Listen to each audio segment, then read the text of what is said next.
이 시간 우리 같이 한번 기도하겠습니다. 하나님 아버지 감사합니다. 우리가 위대한 우리 주님으로 만왕의 왕이요 만주의 주시요 이 땅을 통치하시는 분으로 우리가 외치고 노래할 유일한 분이 우리 하나님 아버지신 줄 믿습니다. 우리의 온 찬양을 주님 받으시고 우리 사랑하는 믿음의 식구들 그 심령 마음을 다하여 온전히 하나님께 예배하고 외치는 이 소리를 들으시고 주님 흠양하시며 그 고백이 신령과 진정으로 진심으로 올려드리는 고백이기를 소망합니다. 주님 도와주시고 인도해 주옵소서. 또 주의 말씀을 주님 앞에 대하오니 주께서 이 말씀을 통하여 우리에게 주의 음성 들려주시고 이끌어 주시기를 구합니다. 예수님 이름으로 기도합니다. 아멘. 네, 하나님의 말씀 우리 함께 같이 보도록 하겠습니다. 마태복음 10장 16절 말씀입니다. 우리 함께 말씀을 같이 보도록 하겠습니다.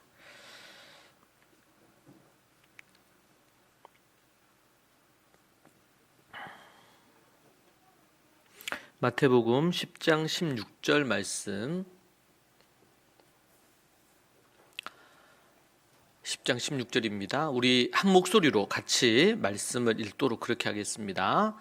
보라, 내가 너희를 보냄이 양을 이리 가운데로 보낸과 같도다. 그러므로 너희는 뱀같이 지혜롭고 비둘기같이 순결하라. 아멘. 오늘 성경과 교육 두 번째 부분으로 변화와 성장을 만드는 네 가지 요소라는 부분으로 여러분과 함께 말씀을 나누도록 그렇게 하겠습니다. 시대가 흘러감에 따라서 교회의 본질을 잃어버리고 또 기독교의 본질을 상실한 채 매우 위기 가운데 치닫고 있는 것이 현재 전 세계 기독교의 동향이고 특별히 한국 교회는 그런 부분에서 더욱 심각한 상황을 만나고 있는 것이 현실입니다. 왜 이렇게 되었느냐? 많은 교당과 교회와 지도자들이 연구하고 분석하고 애를 쓰지만 쉽사리 그것이 해결되어지지 않고 있는 것이 또 현실입니다. 유럽 교회나 미국 교회의 대부분의 다음 세대들은 교회를 떠나고 없습니다. 몇몇 교회들이 부흥하고 있긴 하지만 아주 극히 소수에 불과하고 한국에 복음을 전하거나 선교사를 파송했을 때에 비하면 매우 초라한 모습으로 서 있습니다. 한국 교회도 믿는 집의 자녀가 95%가 교회를 떠나고 있는 것이 현실입니다. 이 얼마나 안타깝고 슬픈 일인지 모르겠습니다. 문제는 우리에게 닥친 이 어려움과 문제가 있는데 이 문제를 해결할 길을 찾지 못하고 있다는 것이 더 큰 위기를 우리가 느끼게 하는 부분입니다. 수년 동안 이제 코비드-19 있기 전 한 2년 동안 한국의 모든 교단들과 그리고 대형 교회들을 중심으로 해서 어떻게 하면 다음 세대를 살릴 것이냐. 왜냐하면 주일학교가 없는 데가 어느 대형 교단 같은 경우는 50%가 주일학교가 없고 어른들은 예를 들면 몇천 명, 몇만 명 되는데 어린아이들이나 중고생들은 채 100명도 되지 않는 그런 어떤 상황들을 치달으면서 위기를 느낀 것이죠. 여러분 그것은 한 10년, 20년 전부터 그런 문제들이나 그런 우려들이 드러나기 시작했습니다. 그때 영국은 이미 교회들이 그진 10,000교회 이상이 사라지고 없어진 그런 통계가 나왔죠. 그게 2000년대 초반이었어요. 그로부터 지금 20년 가까이가 흘러오고 있는 상황인데 그것은 추락하는 것은 날개가 없다고 엄청난 추락을 보이고 있고 그리고 대부분의 믿는 집의 자녀들, 특별히 목사와 중직자들의 자녀들이 교회를 대부분 떠나거나 아니면은 반기독교적인 안티크리스찬으로 바뀌면서 매우 심각한 상황에 치달았다는 것을 알았고요. 그리고 3년 전, 4년 전 코비드-19 있기 전에 그때 집중적으로 주요 교단들과 또 CBS나 CTS 이런 부분에서 이 문제를 어떻게 해결할 건가 심포지엄과 갖가지 많은 것들이 있었습니다. 저도 거기에 CTS나 CBS에 패널로 참여해서 토론하고 이렇게 했었습니다. 그런데 그럴 때 나오는 기사가 어떤 기사였냐면 그렇게 하는데도 대책이 없다. 그나마 어느 한 기독 이 신문 언론사에서 그 이제 토론한 것에 대한 심포지엄에 대한 기사를 썼는데 제가 논했던 그 패널들 중에서 저만 가정에 대해서 강조했어요. 대부분은 교회의 주일학교를 어떻게 회복할 거냐 여기에 초점이 있었고 저만 가정이 중요하다 그 얘기를 했습니다. 뭐 CBS든 CTS든 가는 곳마다 그 얘기를 했어요. 근데 어느 한 기자가 제가 그 패널이 여러 명 있었죠. 한 5명 있었고 이랬는데 저에 대한 제가 얘기한 기사를 중점적으로 기사를 다루었던 부분이 있다는 것을 제가 발견했는데 되게 감사했습니다. 저는 그때도 얘기했습니다. 첫 번째도 가정이고 두 번째도 가정이고 세 번째도 가정이다. 그 부분이 해결이 안 되면 교회는 힘이 없고 실질적인 교육이 어렵다, 불가능하다 그 얘기를 했었습니다. 지금은 어느 때보다도 기독교 역사 속에 위기입니다. 가장 큰 위기는 16세기 이전에 중세 기독교가 타락했을 때 그때는 모두 다 정치, 경제와 종교의 모든 권력을 누가 가지고 있었냐면 서구 기독교가 교회가 가지고 있었습니다. 특별히 교황을 중심으로 가지고 있었죠. 그런데 그때가 가장 큰 위기였어요. 실제로는 눈으로 볼 때는 가장 위대하고 위대한 대영 제국이 위대한 부분으로 전 세계에 영향력을 미치고 있을 때니까. 그러나 실상은 그때 가장 위기였습니다. 면죄부를 판매하고 그리고 교황이 절대 권력을 가지면서 매우 심각한 죄들을 저지르고 그때 이제 종교개혁이 일어나서 소위 말하는 이제 개신교가 등장을 한 건데요. 이것은 원래 지금의 캐톨릭으로부터 나온 게 아니고 그리스도교가 오다가 너무 타락했기 때문에 그 타락한 것을 아니라 하고 나온 정말 하나님 앞에 귀한 그런 그룹이 나온 거죠. 참 기독교인들이 나온 겁니다. 오늘 저는 여러분과 그러한 부분에 있어서 지금 우리 금요일에도 지금 말씀에 성경과 관련된 얘기를 하고 있는데 어떻게 그러면 이 문제를 풀어갈 수 있느냐, 해결책이 있느냐. 앞에서도 얘기한 것처럼 몇 년 동안 교당과 대형교회를 중심으로 해서 그 해결을 위한 노력을 했지만 실질적으로 가장 큰 결론은 뭐였냐면 대책이 없다라는 것이었습니다. 그러고 나서 지금 또 코비드-19이 오면서 2년 넘게 흘러가고 있습니다. 지금도 우리나라도 그렇잖아요.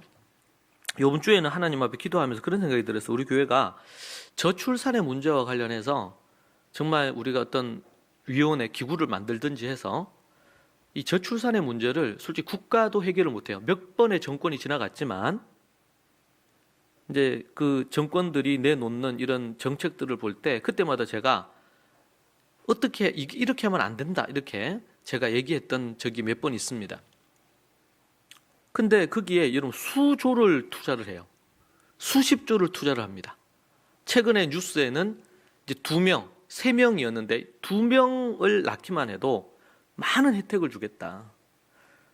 이제 그런 부분이 있고 또 많은 어떻게 보면은 지난번에도 그렇지만 최근에 이제 대선 주자로 꼽히는 사람들이 이제 출산을 하면 1억을 주자, 아니면 결혼을 하면 1억을 주자, 뭐 이런 식으로 얘기하는 것을 보죠. 예. 근데 갈수록 더 그런 문제를 하는 거예요. 그러니까 돈을 수십조를 투자를 하는데 그 문제를 해결을 못 해요. 국민의 혈세죠. 세상은 뭔가 중요하고 시급한 문제라고 생각하는데 나름대로 노력을 하지만 해결하지 못하는 일들이 꽤 많습니다. 그러나 우리는 성경을 통해서 그 해답을 얻을 수 있고 그 문제를 풀 수가 있습니다. 우리의 개인의 인생의 문제나 가정의 문제에 있어서도 성경은 우리에게 실제적인 해답을 줍니다. 우리는 자칫 잘못하면 교회 나와서 교회에서 예수님 믿고 천국 가는 영적으로 뭔가 그가 하는 부분으로만 생각합니다. 이 이원론, 영지주의죠. 이원론적인 접근은 뭐냐면 영과 육을 나누는 것입니다. 빵과 하나님의 말씀을 나누는 것입니다. 이것은 나눌 수가 없는 것입니다. 그래서 예수님이 나는 생명의 떡이다 이렇게 표현했습니다. 먼저 그의 나라와 그의 의를 구하면 먹는 것, 입는 것, 마시는 것, 이 모든 것들을 더하여 주겠다. 이 말은 하나님의 말씀과 빵이 이것은 분리될 수 없는 통합된 부분에 대한 이해라는 것을 우리는 기억해야 됩니다. 우리는 변화와 성장을 만드는 네 가지 요소라는 부분으로 여러분과 말씀을 나누려고 하는데요. 우리는 그 해답을 초대교회, 성경과 초대교회, 1세기 초대교회에서 그 해답을 찾지 못하면 안 됩니다. 그것을 찾아서 행하면 해결이 되게 돼 있습니다. 문제가 풀리게 돼 있어요. 그런데 그렇게 공부하고 배워서 그것을 실천하지 않기 때문에 변화가 안 일어나는 겁니다. 신앙생활에서도 똑같습니다, 여러분. 우리가 성령이 충만하고 전신갑주를 입어서 믿음으로 죄를 다스리고 이렇게 방법이 신앙의 성장과 성숙과 능력의 종으로 설 수 있는 길을 성경은 우리에게 얘기해 주고 있는데, 교회를 10년, 20년, 30년, 40년 이렇게 다님에도 불구하고 1차적으로는 목사나 교회의 책임이 클 겁니다. 그것에 대해서 가르치지 않기 때문에, 그 실제적인 것에 대해서 가르치지 않기 때문에 1차적인 책임이 있을 거고, 2차적으로는요, 그것을 받은 사람들이 길가밭처럼, 돌짝밭처럼, 가시떨기밭처럼 그것을 해결하지 못하고 들은 말씀을 실천하지 못하고 흘려 떠내려 버리기 때문에 열매와 결과가 안 나오는 겁니다. 시간이 지나면서 능력의 종들이 돼야 되는데, 그래서 히브리서에서 뭐라 그랬어? 너희가 이미 선생이 돼야 되는데, 그렇잖아요? 이미 선생이 돼야 되는데 아직까지 뭐다? 어린아이와 같아서 내가 너희들에게 딱딱한 것을 얘기를 못한다. 내가 너희들에게 바울 사도가 얘기하기를 책망하거나 교훈하거나 뭔가 충고하거나 이런 걸 못한다. 그냥 죽이나 먹인다면 죽이나. 부드러운 걸로만 먹어요. 왜? 어린아이들은 위가 아직 약하니까. 그런데 이제 좀 성장을 하면 밥을 먹어야죠. 딱딱한 것도 먹어내야 될 수 있고요. 매우 난해하고 어려운 문제에 대한 해답도 충고도 배움도 듣고 행할 수 있어야 되겠죠. 근데 언제까지 어린아이에 머물 거냐? 자신의 삶의 문제를 해결하지도 못하고. 그래서 어느 신학자와 유명 목사님들은 한국 교회가 거진 90% 이상이 어린아이와 같다. 어린아이와 같다. 어린아이는요, 젖도 먹여줘야 되고 기저귀도 갈아줘야 되고 얼러줘야 되고, 이제 제자가 돼야 되고 이제는 누군가를 가르칠 수 있는 사람이 돼야 되는데, 이미 그렇게 돼야 되는데 아직까지 어린아이 단계에 있다. 여러분, 이것이 한국 교회의 가장 시급한 문제고 전 세계 교회의 가장 시급한 문제입니다. 그러니까 영국이나 우리에게 복음을, 선교사를 파송해 줬던 영국, 우리에게 파송해 줬던 교회들이 다 문을 닫았어요. 왜 그렇게 됐습니까? 저는 그 부분을 1세기 초대 교회에 성경에서 가지고 있던 1세기 교회는 가지고 있었던 그 원리들을 4세기 이후로부터 시작해서 16세기까지 몽땅 다 잃어버렸고, 그리고 그 이후로부터 16세기 이후로 17, 18, 19, 20, 21세기잖아요. 500년 가까이가 흘러오는 상황 속에 그것을 일부는 회복했어요. 믿음이라는 주제에 대한 것은 회복을 했는데 더 본질적이고 더 중요한 것들, 많은 것들을 회복하지 못했습니다. 그러니까 지금 500년이 채 지나지 않는 상황을 지나면서 이미 서구 기독교가 무너졌고, 한국, 일본, 중국 무너졌어요. 교회들이 대부분 다. 지금 한국 교회는 엄청나게 급격하게 무너지고 있죠. 지금 기독교를 공격하는 많은 이들이 교회 중직자들의 자녀와 손자 세대입니다. 그들에 의해서 교회는 파괴되고 있어요. 왜 이런가? 그 부분에 대해서 여러분과 오늘 또 몇 가지를 나누려고 합니다.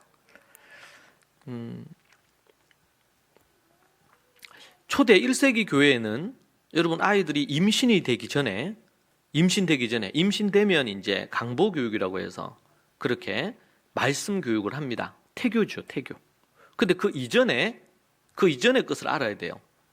그들은 그 어머니 아버지가 되기 이전에 이미 그들은 그런 강보 교육, 그리고 3살 때부터 말씀을 하야하는 교육, 그리고 13살이 되면 본격적으로 10년 동안 하나님의 말씀을 하야, 최소한 모세오경 정도를 외우고, 그리고 13살 때부터 하나님의 말씀을 가르치는 일을 시작했습니다. 지금으로 한다면 주일학교 교사를 13살 때부터 본격적으로 시작하는 겁니다. 우리 우리 기독교식으로 얘기를 하면 말이에요. 13살 때부터 하나님의 말씀을 연구해서 가르치는 일을 시작합니다. 그러고 나서 이제 20살이 되고 그러면 20대 초반 정도에 결혼을 하거든요. 그때가 되고 그러면 이제 가정에서 자녀들을 가르칠 뿐만 아니라 교회죠. 교회에서 사람들을 가르치는 역할을 그때부터 시작합니다. 그래서 많은 학자들이 얘기하지만 우리 사도행전에 나온 스데반 집사님이 27살에 순교한 것으로 그렇게 추정을 합니다. 학자들 간에 이견은 있지만. 그런데 그분의 그 설교가 사도행전에 보면은 그진 요약본에 속하겠지만 전문이 들어가 있어요, 그 안에. 이번 주에도 제가 사도행전을 이렇게 읽으면서 묵상하고 연구하면서 큰 은혜를 입었습니다. 스데반 집사님이 20대 그러니까 중반입니다. 중후반에 속하는 사람. 어떻게 그게 가능했을까? 스데반 집사님도 그렇고 빌립 집사님도 그렇고 하나님의 말씀을 가르치고 설교하고, 그 빌립 집사님은 사마리아에서 교회를 개척하죠. 가는 곳곳마다 교회를 세웠어요. 이것이 1세기 교회가 가지고 있는 모습이에요, 실제로는. 우리는 이제 사도행전에는 당연히 1차적으로는 유대인들을 위해서 이 편지들이나 쓰여졌기 때문에 이것이 어떻게 이렇게 됐는지 그것을 설명을 할 필요가 없죠. 그게 너무 그들에겐 자연스러운 거니까. 근데 어떻게 스데반 집사님과 같은 집사님이 나오고 빌립 집사님 같은 집사님이 나오고, 스데반 빌립 집사님이 대표적인 7 집사 중에 2사람이지만 나머지 5분들도 그런 역할을 했단 말이에요. 사도들 뿐만 아니라. 그리고 스데반 집사님 순교 이후에 전 세계로 흩어졌잖아요. 복음, 그들이 순교 때문에 다 예루살렘에 있으면 잡혀서 죽으니까 전 세계로 흩어집니다. 심지어 그들 중에 흩어진 사람은 로마까지 갔어요. 사도 바울이 전도여행, 1차, 2차 전도여행, 3차 전도여행을 할 때 가보니까 에베소에도 그런 사람들이 있고 곳곳에 모든 것을 다 해요. 왜요? 3,000명, 5,000명이나 되는 사람들, 그리고 거기에 딸린 가족들까지 해가지고 전 세계로 흩어진 거예요. 소아시아 지역이죠, 그때 당시만. 흩어져서 뭐 했습니까? 가는 곳곳마다 3가정, 5가정, 10가정씩 모여가지고 자기들이 머물기로 한 그곳에 교회를 세운 것입니다. 그러면 교회를 세웠는데 말씀을 가르치는 목사가 필요할 거 아니에요, 지금? 그런데 그들은 이미 뱃속에 있을 때 모세오경 3번 태교로, 강보교육이라고 그래서 3번 듣고 태어나고, 3살부터 13살 때까지 모세오경 정도를 다 하야 외워지게 만들고, 13살 이후로부터 시작해서 그 전부터도 이제 연구하고 토론을 하지만 본격적으로 13살부터 성경을 매일매일 몇 시간씩 연구를 해서 그것을 글로 쓰고, 그것을 13살 때 처음으로 20분 정도의 메시지를 합니다. 우리 지난 3주간 동안, 4주간 동안이죠. 우리 중학생들이 하나님의 말씀을 전했습니다. 때로는 5분씩, 때로는 8분씩 이렇게 말씀을 전했습니다. 그 말씀 전하기 위해서 때로는 일주일 동안 한 본문을 갖고 꼬박 연구해가지고 우리 캠프 때 연구한 부분을 갖고 그렇게 전달했습니다. 말씀의 사람을 만드는, 제가 1세기 그 교회를 연구하면서 거기에서 아이디어를 얻어서 캠프를 시작하게 됐고, 하야 캠프를 하야 캠프 안에서 이제는 말씀을 연구하고 토론하고 원고를 작성하고 라마드 스피치 하는 것까지 하는 것을 한 4, 5년부터 시작을 했습니다. 이것이 뭐 다른 사람들이 볼 때는 하찮게 보일 수 있고 그럴 수 있지만 저에게는 생명같이 중요한 부분으로 하는 것입니다.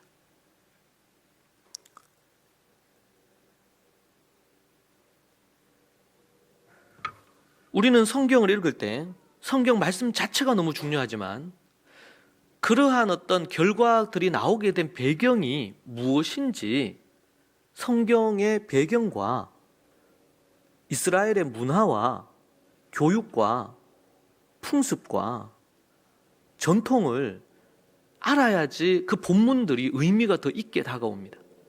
정확하게 우리가 알 수가 있어요. 우리가 왜 성경을 왜 보고 설교를 왜 듣고 성경을 왜 공부합니까? 그것을 지켜 행하고 개인이 지켜 행하지만 가정이 성경에 나오는 그 문화를 만들고 삶에서 이걸 실천하기 위한 거 아닙니까? 개개인이 실천하는 것이 모이고 가정이 실천하는 것이 모여서 교회의 문화가 되고 교회의 문화로 자리해서 한 것이 세상의 소금과 빛으로 드러나게 돼 있습니다. 이게 우리는 세상의 소금이 돼야 된다, 빛이 된다 외친다고 소금이 되고 빛이 되는 게 아닙니다. 하나님의 말씀으로 충만해서 하나님의 말씀의 8가지가 제대로 이루어지지 않으면 이것은 그냥 외치는 그냥 현수막에 걸려있는 그냥 제목일 뿐이에요. 아무런 결과를 못 일으켜요. 도리어 세상의 웃음거리가 된단 말이에요. 자기 자식도 못 챙기고 자기 자식도 축계로 인도를 못하는 상황에서 지금 전도와 선교로 기독교 대국이 됐잖아요. 한국이.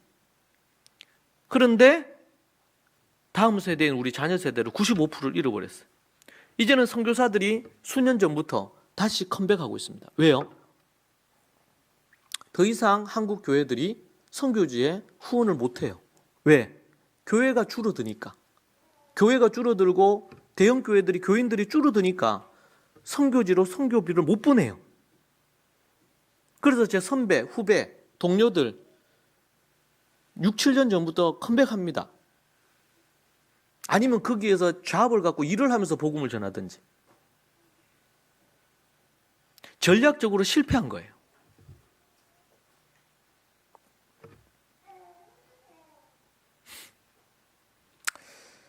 자, 우리는 이 1세기 초대교회, 1세기의 초대교회, 이 교회가 우리의 모교회입니다. 모교회. 뿌리가 되는 교회란 말이에요. 성경의 사도행전에 등장하고 있는 예루살렘 1세기 유대인 교회입니다. 이 교회가 우리의 뿌리예요. 뿌리이자 우리의 모델입니다. 분명히 그 교회가 100% 옳은 것은 아닐 겁니다. 그러나 하나님께서 그 교회, 예수님이 내 교회를 세우겠다 했을 때 그 교회를 누가 세우냐면 사도들이 세웁니다. 사도들이 중심이 돼서 세운 교회, 예루살렘 교회입니다. 그 예루살렘 교회가 어떤 특징을 갖고 있는지 오늘 여러분에게 4가지 요소에 대한 얘기를 할 건데 그 부분에 대해 지난번에 한 가지 얘기를 잠깐 했지만 4가지에 대한 얘기를 할 겁니다. 이것은 너무 중요한 부분이에요. 이걸 듣고 우리 실천해야 돼요. 제가 이것을 갖고 여러분에게 가르친 것이 지금 10수년이 지나가고 있고 저 개인적으로는 이러한 부분에 대한 걸 알기 이전부터 가정에 대한 거, 교육에 대한 걸 해왔으니까 그것을 한 것만 그것을 다 전체 합치면 한 19년 정도 되고 지금 1세기 교회에 대한 것을 한 것만 10년 정도가 됐죠. 10년.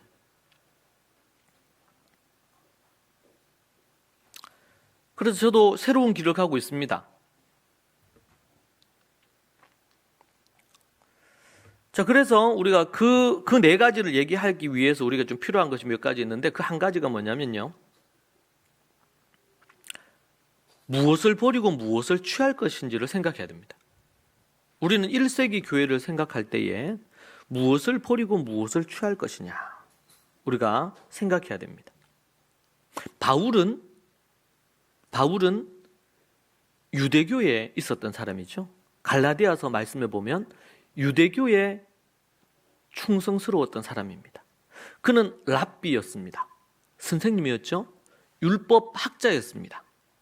바리새인 중에 바리새인이었습니다. 바울이 그랬던 그가 예수 믿는 자들을 잡아 죽이는 일을 했습니다. 유대교의 열심을 품고 이단인 나사렛 이단을 거기에 속한 자들을 죽이는 일에 모든 걸 다 했습니다. 그래서 기독교 안에는요, 반유대주의적인 성향이 있습니다. 유대인들이 예수를 죽인 거 아니냐. 그러니 우리가 어떻게 유대교나 아니면 유대인들의 어떤 것을 따를 수 있겠냐. 이러면서 강하게 드러났던 역사 속의 사건이, 반유대주의 사건이 뭐였냐면 십자군 전쟁이었습니다. 그리고 히틀러를 중심으로 해서 반유대주의, 유대인들을 600만을 죽일 때 그때 이미 유럽에는 반유대주의 정서가 교회 안에서부터 있었습니다. 참 안타깝게도 마틴 루터, 종교개혁을 일으켰던 마틴 루터가 반유대주의자였어요. 그분의 명함이 있어요. 우리 종교개혁을 일으켰던 켈빈이나 루터의 위대함이 있죠. 그러나 이 루터가 잘못하고 실수한 것이 뭐냐면 이 반유대주의적인 것을 가지는 것입니다. 또 한쪽 면은 뭐예요? 친유대주의적인 성향을 갖는 것입니다. 이스라엘 것은 다 좋다. 이스라엘의 모든 것들이 다 좋다. 그러다 보니까 예수님 믿는 유대인들 이런 게 아니고 예수님을 안 믿는 바리새인들, 서기관들, 대제사장들 이런 이들, 율법 학자들이 취했던 예수님을 십자가에 못 박여 죽였잖아요. 그리고 그들이 취했던 거 있죠. 율법주의, 외식주의. 여러분, 유대인들은 지금도 이것을 그대로 고수하고 있습니다. 다수의 유대인들은. 정통파 유대인들은 이걸 그대로 고수하고 있어요. 그런데 우리 기독교 안에서 이 친유대주의적인 이런 걸로 치우쳐 있는 경우도 있단 말이에요. 그들은 뭐 탈릭 같은 거 쓰는 것 좋아하고 테필린 같은 거 이런 거 달기를 좋아하고 겉으로 보이는 어떤 부분 좋아합니다. 여러분, 이 친유대주의나 반유대주의 이 둘 다 잘못된 것입니다. 그러니까 반유대주의가 갖는 문제는 뭐냐면 지나치게 거부합니다. 이스라엘과 유대와 관련된 것들을. 그러다 보니까 여러분 성경에 유대적인 배경이잖아요. 성경은 온통 이스라엘을 배경으로 하고 있습니다. 그런데 이것을 잃어버리는 거예요. 중요한 것들을. 또 친유대주의는 지나치게 친유대주의적인 입장을 가지면서 뭘 잃어버리냐면 유대교가 갖고 있는, 이스라엘이 갖고 있는 죄악들, 타락한 것들, 율법주의, 예수님을 십자가에 못 박은 그 부분들과 관련된 잘못을 간과해버리는 거예요. 이 둘 다가 심각한 문제입니다. 저는 이 둘 쪽에서 다 공격받죠. 왜냐하면 친유대주의자들은 안식일을 지켜야 된다. 주일은 잘못된 거다. 안식일이다. 이렇게 얘기하거든요. 근데 저는 안식일이 아니고 주일이다. 제가 어디 대외적으로 어디에서 세미나를 했어요. 근데 이제 거기에 친유대주의자들이 온 것 같아. 그 사람들이 얘기하는 거야. 제 강의 다 듣고 다 좋다. 너무 좋다는 거야. 자기들이 생각했던 거야. 그런데 너무 아쉬운 거는 안식일을 강조하지 않는 거에 대해서 너무 아쉽다는 거예요. 그래서 제가 얘기했어요. 저는 안식일에 대해서 반대합니다. 안식일은 너무나 귀중한 하나님이 주신 절기고 중요한 거지만 그것은 우리 주님 부활하시면서 주일로 완성이 되었습니다. 안식 후 첫날, 주님의 날, 주일날 하나님 앞에 우리 성도들은 예배해야 됩니다. 개인적인 어떤 그 부분으로 이 주일을 예배하고 안식일도 필요하다면 뭐 쉬고 싶다. 오케이, 그건 문제가 안 되는데 안식일이 주일로 온전해졌다는 것에 대해서 부정하는 사람들과 제가 교류할 수는 없습니다. 이 사람들이 다 99% 오케이인데 그 부분이 그거 하면은 거부감을 또 갖죠. 또 그런 부분에서 제가 이 초대교회를 해야 된다. 초대교회가 가지고 있는 어떤 부분에 대해서 해야 된다. 이렇게 얘기할 때 또 반유대주의자들은요. 저를 향해서 친유대주의자다. 이렇게 이제 얘기해요. 저는 그러든가 말든가 성경에서 얘기하는 걸 우리가 쫓아야 되고 성경의 말씀에 근거해서 해야 되니까. 자, 여기서 제가 한 가지 얘기하면 이제 아담 이후로 이제 아벨이 믿음의 선조죠. 근데 아벨 대신에 아벨을 죽여버렸잖아, 가인이. 그러니까 하나님이 누구를 주셨어요? 셋을 주셨잖아요. 네. 맞죠? 네. 모르는 것처럼 이렇게 반응하면. 셋을 주셨어요. 셋을 주셨는데 이 셋이 이제 셋의 혈통을 따라서 우리가 잘 아는 에녹, 그리고 또 누구 있어요? 무두셀라 아들이죠. 그리고 노아가 등장해요. 그래서 하나님 앞에 노아를 통해서 셈, 함, 야벳을 주셨어요. 그리고 셈의 혈통을 따라서 셈, 누가 이제 등장을 하냐면 창세기 12장에 아브라함이 등장해요. 아브라함. 그래서 12장 이후로부터 이 구약 그리고 이 복음서까지는 아브라함의 자손들의 이야기죠. 근데 이 아브라함으로부터 쭉 내려와요. 그래서 마태복음에서 아브라함과 누구의 자손으로 예수님 오셔요? 아브라함과 다윗의 자손으로 오세요. 그러니까 믿음의 지금 계보 얘기하는 거예요. 믿음의 계보. 아담, 셋, 그리고 에녹, 노아의 자식들 중에서 셈. 세 명 다 믿음의 자손인데 셈, 성경은. 그리고 셈의 자손으로 아브라함, 이삭, 야곱. 그리고 아브라함과 다윗의 자손 예수 그리스도가 나시잖아요.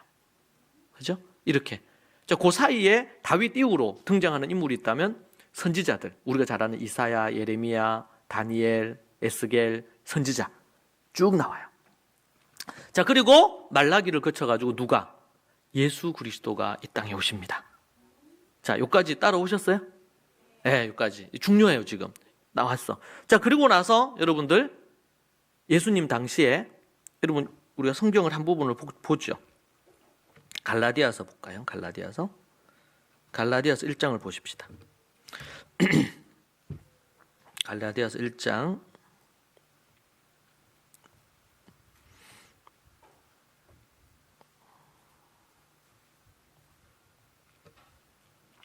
11절부터 보겠습니다. 형제들아, 내가 너희에게 알게 하노니 내가 전한 복음은 사람의 뜻을 따라 된 것이 아니니라. 이는 내가 사람에게서 받은 것이 아니요 배운 것도 아니요 오직 예수 그리스도의 계시로 말미암은 것이라. 내가 이전에 유대교에 있을 때에, 그 동그라미 하나요, 동그라미. 유대교에 있을 때에 행한 일을 너희가 들었거니와 하나님의 교회를 심히 박해하여 멸하고. 그죠? 유대교. 원래 공식적으로 유대교는요 3세기에 유대교로 확정이 돼요. 원래는. 그런데 그 유대교의 전신이 있겠지. 전신이. 그것은 이미 오래전부터 내려왔어요. 그러니까 바울은 유대교 신자였고 유대교의 선생이었습니다. 유대교의 최고의 선생이 누구냐면 가말리엘이었어요. 그의 수제자 딱 한 명밖에 없습니다. 수제자는 문화생이라고 성경에는 나오는데 딱 한 명입니다. 그 딱 한 명이었던 문화생 바울입니다. 그러니까 이스라엘의 최고의 랍비, 율법학자를 한 명을 뽑는데 나중에 지금은 이스라엘에 2명, 지금도 있습니다. 2명. 유대교의 최고의 율법학자. 근데 그 당시에는 한 명이었어요. 한 명. 그가 누구냐면 바울입니다. 자, 그래서 13절에 내가 이전에 유대교에 있을 때 행한 일을 너희가 들었거니와 이렇게 나오죠. 유대교로 말해요. 유대교의 바탕에서 그러면은 바울이 유대교 출신이고 그러면 12제자들 베드로, 야고보, 요한 이들은 어떤 출신일까요? 그들도 유대교 출신이지. 유대교. 그러니까 원래 정식 유대교는 3세기에 이제 만들어져 조직화되는 것은. 근데 그 이전에 여호와 하나님을 섬기는 이스라엘이면 이스라엘은 뭐야? 유대교인들이에요. 여러분 우리가 이제 아프가니스탄이나 이런 부분들을 볼 때에 그들을 무슬림이라 그러잖아요. 이슬람 교도들을 무슬림이라 그러잖아요. 이스라엘을 우리는 유대인이라고 표현한단 말이에요. 이 말은 유대교에 입교한 사람들이라는 의미를 갖고 있어요. 그리고 그 사회에서는 유대교에 입교했지 않으면 어떻게 해요? 그 마을에서 쫓겨나요. 유대교 국가니까. 그런 의미를 갖고 있습니다. 자, 다시 돌아와서 아브라함부터 쭉 내려왔어요. 어디까지? 예수 그리스도까지 내려왔죠. 자, 그렇게 해서 예수 그리스도께 내려왔는데 이제 예수 그리스도까지 내려오고 나서 그 다음 뭐예요? 그 다음 여기서 두 개로 나누어집니다. 두 개로. 랍비, 유대교. 근데 이 유대교의 이단으로 취급되었던 부분이 뭐냐면 예수 그리스도를 따르는 나사렛 이단. 사도행전에 이 단어가 나와요. 나사렛 이단. 네, 제가 시간 관계상 안 찾겠습니다. 여러분들 나중에 사도행전 뒷부분에 나오는데 여러분들이 성경에 검색하면 나오니까. 나사렛 이단이라고 그랬어요. 그래서 소위 말해서 나사렛 당이라고 불렀어요. 대제사장과 서기관들이 유대교에서는. 근데 기존의 유대교는 뭐예요? 랍비를 중심으로 한 랍비식 유대교라 불러요. 자, 그런데 여기에서 이단으로 취급된 부분이 누굽니까? 예수님과 사도들입니다. 이것을 뭐라고 부른다고? 나사렛 당, 나사렛 이단이라고 부른다고. 자, 이렇게 나누어져요. 지금도 그들은 아브라함과 다윗의 자손으로 우리는 정통 하나님을 섬기는 여호와 신앙을 고수하는 부분이라고 주장하는 그룹이 어느 그룹일까요? 이스라엘에서는 랍비식 유대교예요. 자, 그런데 예수님이 오셔서 사복음서에서 외치신 게 뭐예요? 이 유대교를 향해서 예수님이 독사 새끼들아 이렇게 얘기한 거야. 그러니까 이 랍비 유대교가 기분이 좋아요, 안 좋아요? 안 좋지. 대제사장, 여기 그룹 안에는 대제사장, 서기관, 율법학자들, 바리새파. 바울이 여기에 다 속했어요. 바리새파죠? 그렇죠? 율법학자였죠? 서기관 출신입니다, 그가. 여기 다 속해요, 대부분. 근데 그가 배교하고 떠나니까 바울을 암살하려고 하는 암살단, 식음을 전폐한 사람이 바울을 죽이기 전에는 나는 먹지도 않겠다 이런 사람들이, 장정들이 40명이나 있었어요. 그래서 바울을 죽이려고 합니다.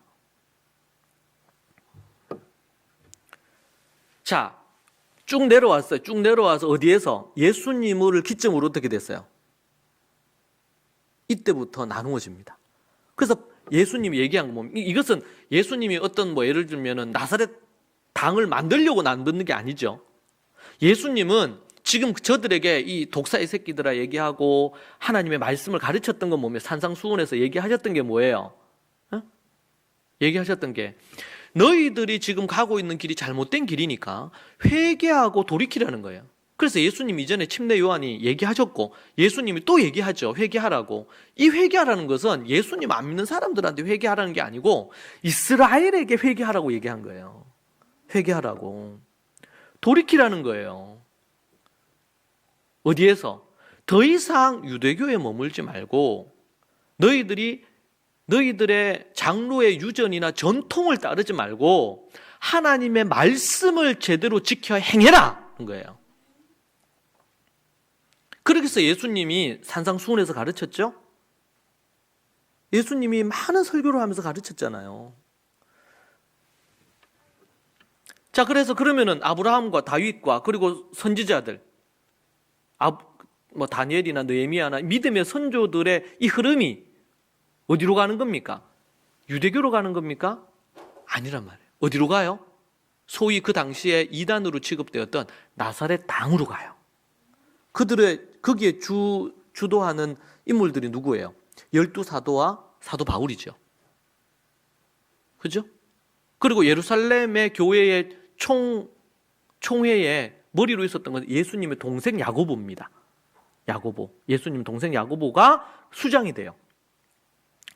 다른 12사도들을 제치고 딱 수장이 됩니다. 그러면서 12사도가 함께 팀을 이루어서 예루살렘 교회에 목회를 했어요. 거기에 세워진 집사가 스데반 집사님, 빌립 집사님 외에 5명 해가지고 7명의 집사님이 세워지죠. 이게 초대교회의 조직이었어요. 이들은 소수였고 세상에서는 권력층이 아니었습니다.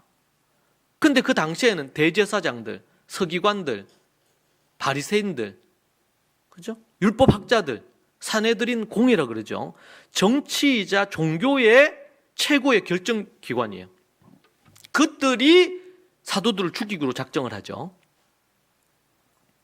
그래서 결국에는 초대교회에 예루살렘에서 다 흩어집니다. 자, 제가 이 얘기를 한 이유는 지금 유대교가 전통파 유대인들이나 유대교가 진짜 구약으로부터 내려오는 이런 맥을 잇는 것으로 얘기를 하는데 예수님을 기점으로 이것이 판이 완전히 바뀌었어요. 우리 그리스도인들이 이걸 알아야 돼요. 이 판이 바뀌었는데 어디로? 진짜 원래 뿌리. 그래서 예수님이 얘기하잖아요. 그러니까 바울이 얘기하잖아요. 바울이 뭐라고 얘기합니까? 로마서에서 진짜 유대인이 누구냐 말이야. 할례를 행하는 이 유대교인들이 이스라엘이 진짜 유대인이냐? 아니란 말이에요. 예수 그리스도로 말미암아 마음의 할례를 받은 너희들이 진짜 유대인이다. 할렐루야. 이것은 엄청, 그러니까 유대교는 오직 우리가 유대인이다 이렇게 얘기하는데 바울이 이런 얘기를 하니까 저들이 견딜 수가 없는 거예요. 그래서 바울을 잡아 죽이려고 그렇게 애를 썼죠.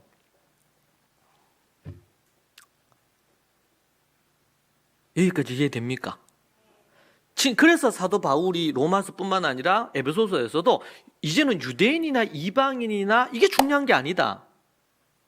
예수 그리스도 안에서 유대인이나 이방인의 너희들은 모두 하나다.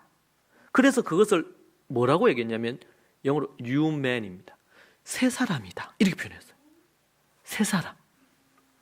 더 이상 너희들은 회당에 머물지 않고 너희들은 이제는 에클레시아, 따로 불러내서 모은 교회다. 교회와 이제는 뭐예요? 새 사람.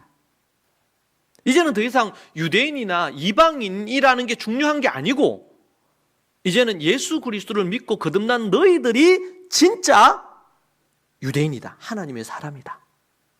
이렇게 얘기를 하고 있어요. 자, 하나님께서는 아브라함 이후 모든 이들의 이스라엘에게 1차적으로 하나님이 정치, 경제, 사회, 문화, 교육, 가정 모든 영역에 하나님의 지침과 가르침을 주셨어요. 원리를 주셨습니다. 이 원리를 아브라함 이후로 주셨습니다. 그리고 그것을 유대인들이 쭉 믿음의 우리 선조들이 이어왔어요. 예수님 때까지 믿음 이어왔던 사람이 아브라함, 이삭, 야곱, 유다, 다윗, 요셉, 다윗까지 내려오고 또 다윗 이후로 선지자들 이사야, 예레미야, 에스겔, 다니엘, 느헤미야 이런 믿음의 선조들이 쭉 이어왔죠. 이 전통으로 이어왔어요. 그리고 예수님, 여러분 예수님도 어릴 때부터 하나님, 마리아가 태교로 하나님의 말씀으로 강보교육을 했어요, 안 했어요? 했어요. 이것은 너무나 자연스러운 아브라함 이후로 내려오는 교육의 방법이었어요. 말씀을 3살부터 본격적으로 하야를 했을까요? 그러니까 예수님이 12살에 예루살렘에 6월절에 예루살렘에 올라갔을 때 예수님이 랍비들하고 토론을 막 하잖아요. 왜요? 어릴 때부터 하나님의 말씀을 연구하고 배워서 가르침 받았거든요. 이 모든 정치, 경제, 사회, 문화, 교육의 모든 영역의 부분들을 이미 예수님 때 이스라엘에 쭉 내려오던 전통과 원리들이 있었단 말이에요. 이것을 그대로 안고 있는 곳이 어디예요? 안고 있는 곳이 교회예요, 교회. 예루살렘 초대교회였어요. 자, 그런데 이 예루살렘 초대교회가 유대교와 다른 점이 뭡니까? 다른 점이 율법주의, 외식주의를 떠나 있었고 그리고 예수님을 구세주로 믿는 거예요.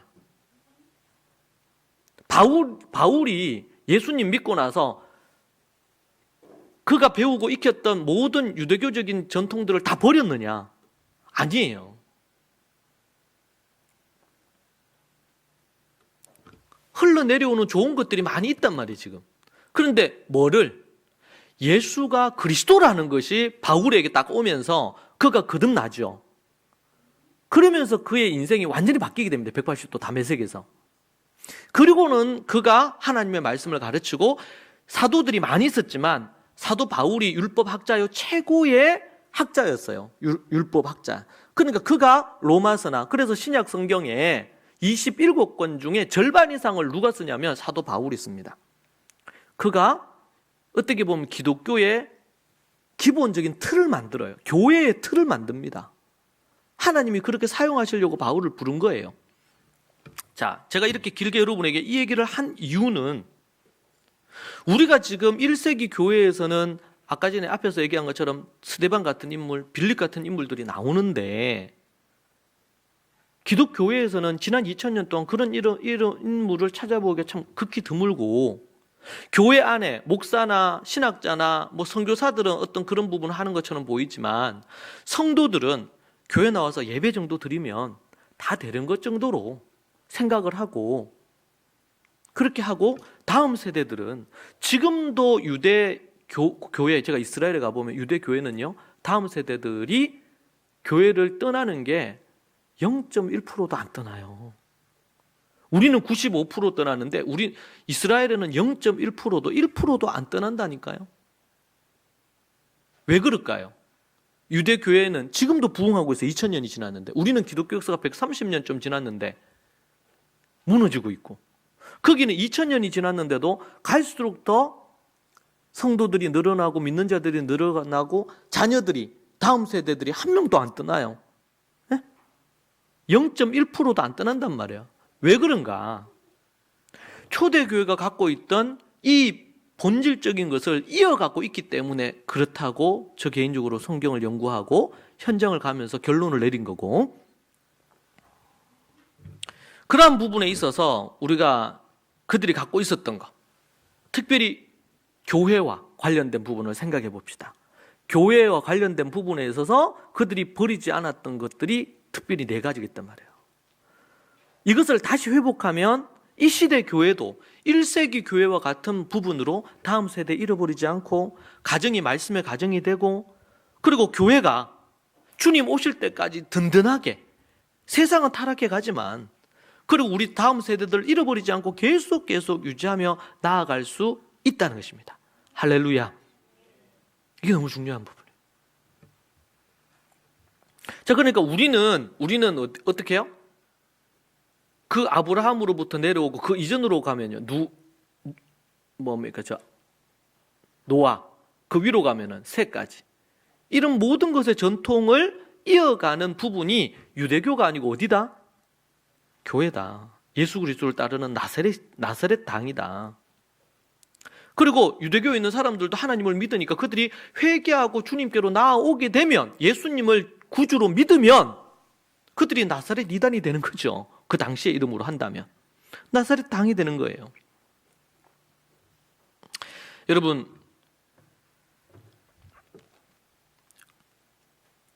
네 가지를 여러분이 언급했는데 첫 번째가 지난번에 얘기했던 지혜 교육입니다. 잠언 4장 7절에 지혜가 제일이니 지혜를 얻으라. 네가 얻은 모든 것을 가지고 명철을 얻을지니라. 첫 번째가 지혜 교육입니다. 교회 안에서 지혜를 가르치지 않습니다. 잠언 4장 23절에 무릇 지킬 만한 것보다 더욱 네 마음을 지키라. 생명의 근원이 이에서 남이니라. 무릇 지킬 만한 것보다 뭘 지켜야 돼요? 마음을 지켜야 돼. 여러분, 마음을 지켜야 됩니다. 우리가 훈련 과정 중에 우리가 유앙겔리온, 복음이 뭔지 유앙겔리온 두 번째 단계가 영적 관계, 세 번째가 셀프 리더십입니다. 자기 통제력. 성경에 나와 있는 자기 통제력이 필요해요. 우리는 지혜 그러면 이솝 우화에 나오는 아니면 탈무드에 나오는 그런 지혜를 생각을 해요. 아니에요. 지혜의 최고의 책은 잠언입니다. 그리고 창세기부터 모세 오경이 최고의 지혜의 책입니다. 지혜의 책.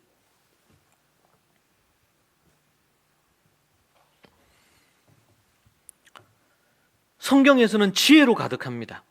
다윗이 밧세바를 범하고 우리아를 죽이잖아요. 간음하고 살인했습니다. 그것을 성경은 지혜가 없다라고 합니다. 그가 지혜 없이 그렇게 행동한 것 때문에 어떻게 돼요? 다윗이 그때 이후로 그의 인생이 곤두박질 칩니다. 너는 숨어서 이 짓 했지만 나는 백주대낮에 너희 자녀들을 통해서 드러내겠다.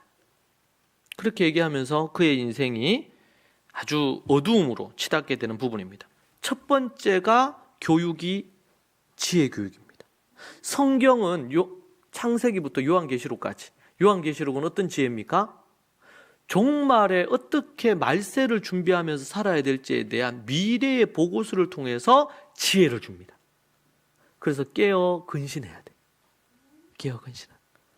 종말의 때 지혜롭지 못한 건 뭡니까? 그냥 허랑방탕하게 사는 거예요.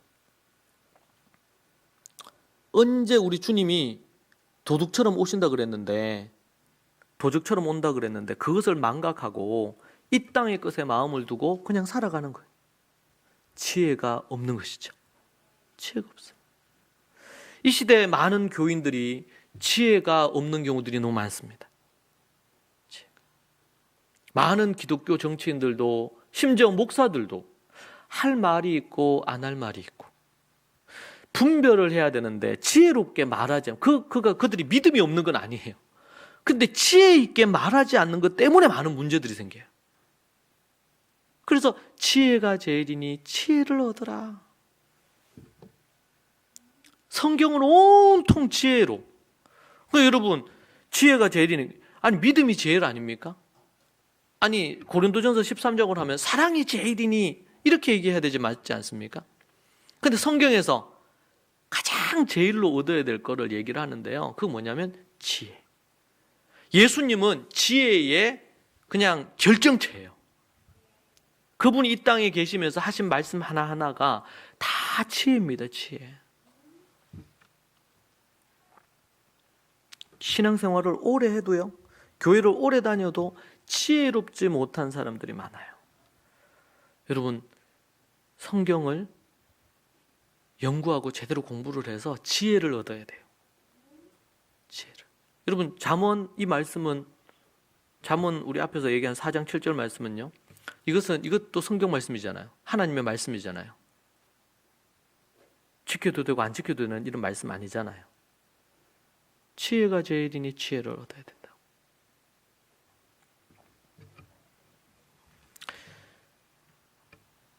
그래서 오늘 말씀에 뭐라 그랬어요? 오늘 마태복음 10장 16절에 뭐라고 나옵니까? 마태복음 10장 16절에 너희는 어떻게 하라고요? 어떻게 해요? 뱀처럼 어떻게 하고요? 지혜롭고, 뱀같이 지혜롭고, 비둘기같이 순결해야. 이 두 가지. 예수님이 제자들을 보내시면서 하신 말씀이 너희들이 뱀처럼, 뱀과 같이 지혜로워하라. 지혜로워야 돼. 비둘기같이 순결하라. 순결하기만 하고 지혜롭지 못하면 많은 심각한 인생의 문제가 생기고요, 행복하질 않아요. 풍성한 삶을 살 수가 없어요. 여러분, 그 사람이 정직하고, 제가 우리 올해 전반기 얘기했죠. 성경과 돈에 대해서 설교했죠. 여러분, 그리스도인들은 돈과 관련돼서 지혜로워야 됩니다. 근데 지혜롭지 못하게 돈을 사용하게 되면요, 가난해지게 돼 있고, 돈 때문에 갖가지의 많은 스트레스를 받게 돼 있어요. 네? 중요한 부분이 돼요. 중요한 부분. 여러분, 유대인들은 이 성경과 돈의 원리를 알았습니다. 그래서 저들이 예를 들면 미국에 들어갔어요. 유대인들이 들어가서 첫 번째 세대에는 가난했습니다. 왜? 언어도 안 되지, 허드렛 일밖에 할 수 없잖아요. 자, 그런데 이제 두 번째 2세대 아들 세대가 돼서는요, 좀 더 중산층으로 가고, 손자 세대가 되면 미국 주류 사회에 영향력을 미치는 그런 자리에 들어서게 됐어요. 아주 전략적인 지혜로 저들이 교육에서 성공했기 때문에 가능한 일이죠. 그래서 미국에서 영향력을 발휘해요. 우리는 그리스도인들이, 이 매우 중요한 원리거든요, 이게. 우리가 정말 하나님 앞에서 왜 그럼 기독교인들은, 성도들은 이런 부분에 차이가 나느냐. 우리가 믿음은 있고 예수 그리스도를 믿고 순결함은 있어. 정직해야 되고 순결함은 있어. 그런데 뭐가 없어? 돈에 대한 지혜가 없어. 인생에 대한 지혜가 없어. 삶의 지혜가 없어요. 예수님 왜 이 얘기했을까요? 여러분, 성경에서 뱀은 얼마나 나쁜 놈입니까? 나쁜 이미지로 있잖아요, 뱀이. 그런데 예수님이 얘기하기를 뱀처럼 지혜로워하라. 뱀처럼 지혜로워하라. 심지어 예수님이 이 지혜를 가르치시기 위해서 불의한 청지기 예까지 들어요. 이 불의한 청지기, 악한 청지기가 막 이렇게 주인의 그 재산을 자기 것이냐 막 그렇게 하잖아요. 그래가지고 그 불법을 행하는 걸 알고 주인이 딱 얘기합니다. 어떻게 얘기합니까? 더 이상 너를 종으로 쓸 수 없다. 언제까지 마감해라 모든 일을. 딱 그렇게 하니까 이 악한 종이 어떻게 해요? 생각을 고민하는 거예요. 이제 나이도 있고 이렇게 해가지고 이제 빌어먹을 수도 없고 뭐 일을 하자니 힘이 없고 어떻게 하면 좋을까? 그래서 국내에서 생각한 게 뭐냐면 이 주인에게 돈을 빌린 사람, 기름 빌린 사람이 있단 말이에요. 그 사람을 불러가지고 계약서를 변경해요. 원래 예를 들면 1,000만 원치 빌렸으면 500만으로 쫙 해주는 거예요. 그렇게 해서 이거는 악한 자의 모습이죠. 그런데 그런 식으로 해서 나중에 내가 이 주인에게 잘려가지고 이렇게 더 이상 일을 못할 때에도 이들에게 가서 내가 얘기를 하면 그들이 1,000만 원인데 아니면 1억인데 그걸 반으로 해줬으니까 가면 어떻게 하겠어요? 그래도 뭔가 일거리를 준다든지 먹을 걸 좀 주지 않겠냐 말이야. 근데 예수님이 이게 불의하고 악한 거잖아요. 그런데 이것을 들어서 세상 사람들은 이런 식으로라도 지혜롭게 뭔가를 하려고 한다는 거예요. 그런데 하나님을 믿는 믿음의 사람들은 지혜롭지 못하다. 그 얘기를 가르치셔요, 예수님이. 저는 예전부터 이게 이해가 잘 안 됐어요. 그럼 이런 지혜를 하라, 이런 말은 아니죠. 여기서 얘기하려고 하는 포인트는 뭐예요? 지혜로 머리를 써가지고 해결책을 찾았단 말이에요. 우리 하나님을 믿는 사람들은 이런 식으로 해결책을 찾아서는 안 되지만 세상에 믿지 않는 자들도 이렇게 하는데 믿는 자들이 지혜롭게 해야 된다. 여기에 초점을 두고 있는 거죠. 뱀처럼 지혜롭고 비둘기처럼 순결해. 이 두 가지가 같이 가야 돼요. 안 그러면 어떻게 될까요? 지혜로움이 없이 비둘기처럼 순결하기만 하면요, 어떻게 돼요? 그냥 어리석은 사람이 돼요. 정말 착한데 어리석어. 근데 또 비둘기처럼 순결하지 않고 아주 지혜롭기만 하면 어떻게 해요? 잔머리만 굴리는 사람이 돼. 정직하고 순수하고 의롭지 않으면서 그들이 갖는 지혜는요, 많은 사람들을 해롭게 만들고 많은 사람들을 죄악 가운데 거하게 만든단 말이에요. 이 두 가지가 같이 가야 돼요. 지혜와 뭐가요? 순결함이. 이 지혜의 또 다른 하나의 이름이 뭐냐면 슈로드라는 건데, 이것은 뭐냐면 이 지혜, 위기에 처했을 때의 지혜를 다른 말로 표현해서 슈로드라고 이렇게 표현합니다. 위기에 있을 때, 어려움을 겪었을 때의 지혜, 그것을 어떻게 이겼느냐. 그래서 예수님께 묻죠. 우리가 세금을 가이사에게 바쳐야 되겠습니까? 이러니까 예수님이 너희 동전 가져와라 그랬어요. 그러니까 예수님이 얘기합니다. 기가 막히게 얘기해요. 위기죠. 예수님을 지금 위기에 빠뜨려 시험하려고 딱 했어. 그러니까 예수님이 가이사의 것은 가이사에게, 하나님의 것은 하나님에게. 이게 이제 슈로드예요. 위기 상황에서 위기를 극복하는 지혜, 이것을 슈로드라고 얘기합니다. 어떻게 보면은 이제 솔로몬이 재판을 했을 때도 약간 이 슈로드에 속할 수 있어요. 일반적인 지혜가 있고 위기 상황에서의 지혜. 그렇죠? 솔로몬이 어머니 2명이서 아이 하나를 갖고 자기 아이라고 하잖아요. 그러니까 어떻게 합니까? 말도 안 되는 판결을 내죠. 저 아이를 딱 쪼개가지고 나눠줘라. 도저히 누구가 진짜 엄마인지 알 수가 없다. 그렇게 얘기하니까 어떻게 해요? 한 여자는 그렇게 합시다. 내가 못 가질 것 같으면 쪼개서 가지자 막 이렇게 얘기하는 거예요. 근데 진짜 엄마는 어떻게 해요? 저 여자가 아이를 키울 수 있도록 해주십시오. 솔로몬이 얘기하죠. 진짜 엄마가 누군지를. 이게 위기 상황에서의 지혜. 이건 또 특별하게 이걸 해서 슈로드라고 이렇게 표현합니다. 현장에서 간음하다 잡힌 여인을 데려와서, 그러니까 뭐라 그랬어요? 예수님이 죄 없는 자가 돌로 쳐라. 기가 막힌 말이죠. 율법주의자들은 뭐라 해요? 율법대로 하나 안 하나 보자. 돌로 쳐 죽여야 되는데 하나하나 눈이 빨갛게 쳐다봐요. 율법을 어기면 잡아 죽일 수 있으니까. 그런데 사랑의 사도라고, 사랑의 선지자라고 이름하고 있으니까, 그러니까 딱 쳐다보고 있는데 예수님이 죄 없는 자가 돌로 쳐라. 이 한마디가 결정적이죠. 한 명 양심에 호소하는 거예요. 돌을 다 놓고 가. 그러니까 예수님이 그 여자에게 나도 너를 정죄하지 않는데, 나도 너를 정죄하지 않는데 다시는 죄를 짓지 말아라. 이게 슈로드입니다. 우리 인생에 있어서 중요한 삶을 살아가는 데 있어서 이 지혜가 총명함이라 그러죠. 우리는 총명, 우리나라 말로는 총명하다, 참 총명하다, 명석하다 이런 말을 쓰잖아요. 그 부분이 우리에게 필요한 크리스천들에게. 그러니까 예수님 그렇게 얘기했어요. 세 번째가 뭐냐면 이 초대교회 성도 1세기에는 이 앞에서 얘기한 지혜와 슈로드 교육이 밑바탕이 됐어요. 그 위에 뭐 하냐면 하야 교육을 했어요. 모세 오경을 중심으로 한 하야 교육. 말씀을 중얼중얼 하야했단 말이에요. 그래서 매주 말씀을 하야함으로, 무한 반복해서 하야함으로 성경을 창세기부터 외우는 거예요. 외워버리는 거예요. 말씀이 존재 가득 채워지도록 만드는 거예요. 하야라는 이 단어가 말씀이 존재 가득 채워지도록 만드는 겁니다. 여러분, 이것이 변화를 만들어요. 그러니까 지혜 교육, 슈로드 교육, 세 번째는 뭐예요? 하야 교육. 말씀을 한 절 가지고 10번이고 20번이고 30번이고 50번이고 중얼중얼 하면은 내 안에 그 말씀이 쑥 스며드는 거죠.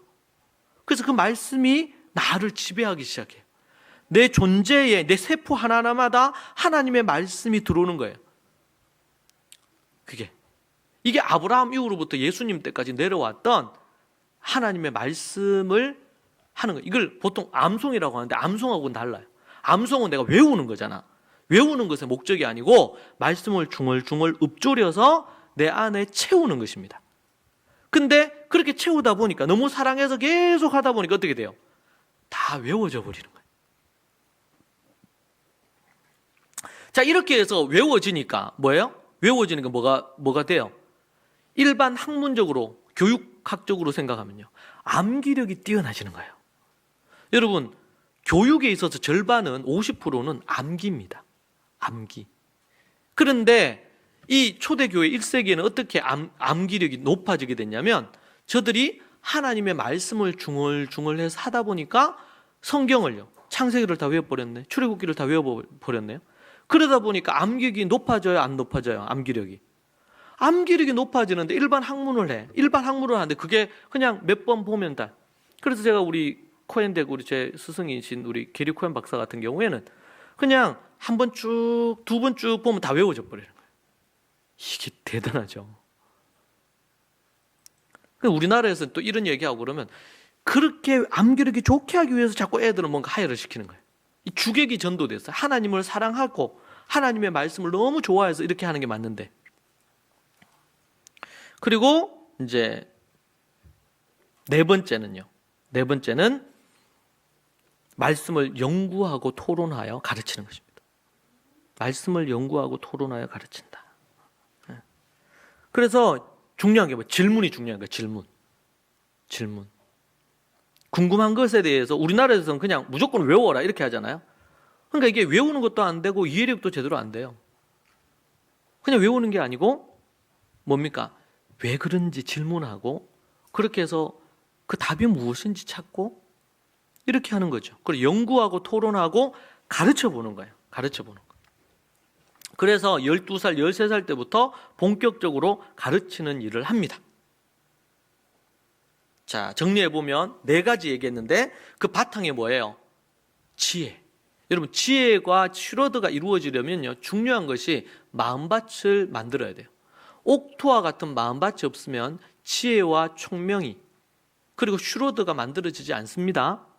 옥토와 같은 마음 위에 요걸 해야 되고, 그 위에 뭐가 중요한 두 가지가 뭐예요? 말씀을 하야하고, 말씀을 다라시하고 토론하고, 연구하고 토론하고 가르치는 거 하는 거죠. 요 네 가지, 전체로 네 가지. 이 모든 것을 하는 이유는 뭡니까? 지켜 행하기 위한 겁니다. 실천하기 위한 겁니다. 실천하기 위한 거. 이것이 바로 초대 교회가 가지고 있던 교육의 기본 요소들이에요. 요소들. 자, 다시 정리하면 네 가지에 속하지는 않지만 바탕이 뭐가 필요하다? 옥토와 같은 마음이 필요하다. 좋은 마음이 있어야 됩니다. 좋은 마음이. 옥토와 같은. 길가밭, 돌짝밭 안 됩니다.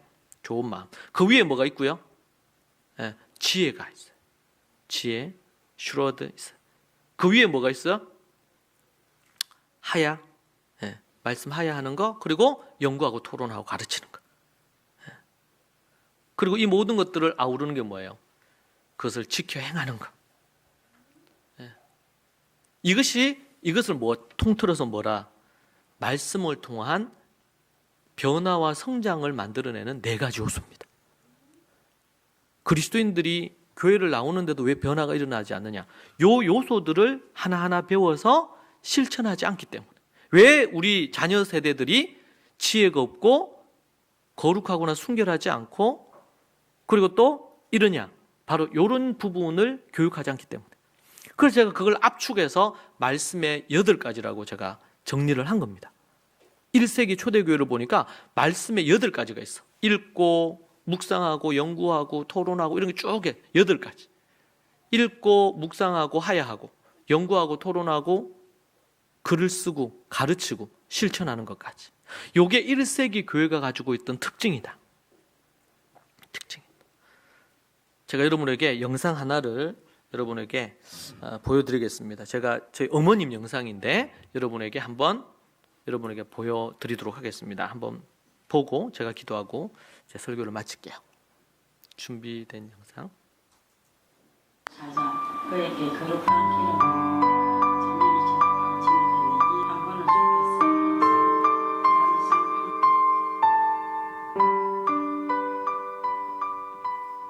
주께서 교회 오기 전에 부모사 지장암이라 한 데를 몇 년을 많이 다녔어요. 매일 지장암에 다니면서 108배를 했어요. 3000배도 한 적이 있었어요. 열심히 하다가 가슴에 통증이 와서 하나님을 만나게 되었어요.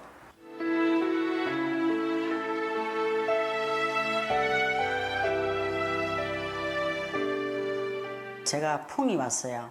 성경을 몸이 아프면 신약부터 읽으면 좋다 해가지고 그래서 신약부터 읽기 시작했고 내가 하면 뭐 20대고 30대이고 막 하나님이 뭐 살려주시면 백독인들 못하겠나 하는 그런 생각이 들어서 저하고 하나님하고 약속을 했어요. 백독을 하겠노라고.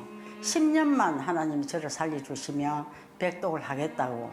그래 목장 시간에 그런 얘기도 하고 그래서 성경을 또 그래 보게 되고 교회 오면 목사님이 말씀하실 때 설교하실 때 너무 기분이 좋고 무슨 태산이라 뛰어온 것처럼 이래 알아지고 또 깨달아진 것도 있고 이래서 너무 좋았고 제가 교회 처음 가서 얼마 안 됐을 때부터 기도를 이제 아침에 성경을 1시간 읽고 찬송을 한 3곡 이래 부르고 나면 정말 통곡의 기도를 한 그것이 아마 10월 달부터 한 4월 달까지인 것 같아요. 그냥 손수건이 아닌 큰 타올로 갖다 놓고 그렇게 기도를 했는데 그래서 저는 그 통곡 기도라고 하나님한테 살려달라는 그런 또 마음도 들었고 백독을 하기 전에 죽을까봐 백독을 하고 죽게 해달라고 또 그렇게 하나님한테 더 매달린 것 같아요. 제가 18독 정도 하고 나니까 눈이 굉장히 젊을 때처럼 좋아졌고 그 전에는 막 글자가 3개, 4개 보이고 막 이래 어늘거리고 이랬는데 그게 지금 싹 없어졌어요. 계속 몇 시간씩 그렇게 성경을 읽다가 잠언을 이래 암송하는 걸 하루에 2시간 정도 이래 하니까 기억력이 좋아져요. 정말 저 성격이 너무 이렇게 좀 한마디로 개팍했다 할까 좀 이랬는데 굉장히 이 잠언을 암송을 하고부터 마음이 온화해지고 편안해지고 예수님을 닮아가는 그런 삶을 사는 것 같아요. 저는 성경을 읽으면서 제가 느낀 건데 성경을 읽기 전에보다 성경을 읽으면 굉장히 마음이 편해요. 하나님 말씀이기 때문에 세상 사람들의 아무리 좋은 말을 하더라도 그렇게 마음이 편안하고 즐겁지 않는데 성경을 읽으면 하나님 말씀이기 때문에 너무 이렇게 은혜스럽고 너무 감사한 마음이 생겨요. 저는 전에 감사하는 말을 잘 안 했어요. 근데 요즘은 모든 것이 감사해요. 모든 것이 하나님 창조하셨다 하는 걸 확실히 알고 이렇기 때문에 그것이 너무 감사하고 성경을 읽을 때와 안 읽을 때와 제가 이래 마음을 먹고 남을 대하는 태도도 확 달라진 것 같아요. 뭐라고 말할 수는 없지만 항시 감사하고 기쁘고 즐겁고 저 생활이 지금 그렇습니다. 여러 집사님들 정말 성경 좀 많이 보시고 암송도 하시고 저와 함께 기도하고 찬송하고 오래오래 건강했으면 감사하겠습니다. 네, 제 어머니가 지금 74세, 내년 되면 이제 75세 되시는데, 저 영상 촬영할 때가 71세 때거든요. 그때 백독을 하고 나서 그 교회, 우리 영안교회에서, 이제 촬영한 영상인데, 저한테 이제 주셔가지고, 가지고 있던 영상인데, 이 설교 준비하면서 제 영상 다시 보면서 제가 큰 감동이 됐어요. 그래서, 그리고 하고 백독 하시고 나서 제가 어머니한테 얘기했어요. 어머니, 하나님 이렇게 살려주셨는데 우리가 말씀하야 하십시다. 그렇게 얘기했거든요. 그때부터 이제 잠언을 하야들 이제 읽으시는 것과 더불어 하야도 같이 하셨죠. 그러면서 하나님 앞에서 그런 금방 고백한 것처럼 그런 부분들이 생기고요. 참 지혜로워지시는 걸 많이 봐요. 제가 갈 때마다 어머니 뵐 때마다 제가 또 배우게 되기도 하고 그렇습니다. 여러분 정말 변화와 성장 그리고 교회가 살 수 있는 새롭게 부흥할 수 있는 비결은 다른 것이 없고 하나님의 오직 말씀과 그리고 초대교회 1세기 당시에 가졌던 이 4가지 요소를 충실하게 꾸준하게 지혜롭게 해갈 때 가능합니다. 이 말씀과 기도 외에는 우리를 거룩하게 만들 수 없다고 성경은 얘기합니다. 오직 여러분들이 그런 부분으로 변화와 성장이 이루어지는 그런 우리 성도들 그리고 우리 믿음의 자녀들 되기를 소망합니다. 기도하겠습니다. 살아계신 하나님 감사합니다. 우리 모든 믿음의 식구들을 주님 붙들어 주시고 오직 그 하나님의 말씀과 말씀의 능력으로 살아가는 이들 되게 해주시고 정말 성경의 변화와 역사가 일어나는 아브라함 이후 노아 이후 지금까지 우리에게 허락하신 그 하나님의 놀라운 원리들을 우리의 삶에 실천하여 지혜 교육으로 슈러드 교육으로 또 말씀 하야 교육으로 말씀을 연구하고 토론하고 가르치는 교육으로 우리의 삶에 훈련하여 정말 하나님이 기뻐하시는 그런 믿음의 스데반과 빌립과 같은 하나님의 사람들 모두 다 되게 주님 도와주시옵소서. 성령의 충만함과 성령의 능력이 우리 믿음의 식구들과 가정 그리고 우리 교회 위에 충만하게 임하기를 소망합니다. 예수님 이름으로 기도합니다. 아멘.